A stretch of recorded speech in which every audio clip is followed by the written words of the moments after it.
Hey guys, today I'm going to tell you how to use Instagram emoji shortcuts. If you're using Instagram and you want to use Instagram emoji shortcuts, let's see how can you do that. You have to simply open your Instagram app.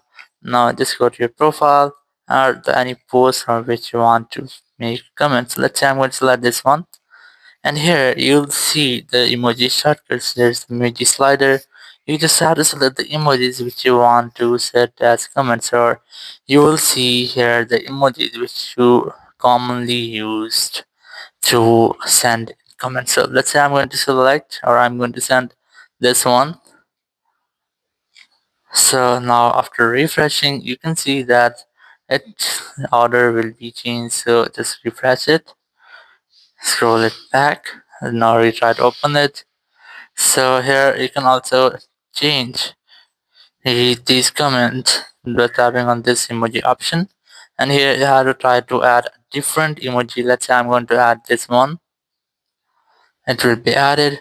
It will also add it in this section whenever you will use this emoji many times in different comments. In this way, you can easily use emojis comments or your Instagram emoji shortcuts.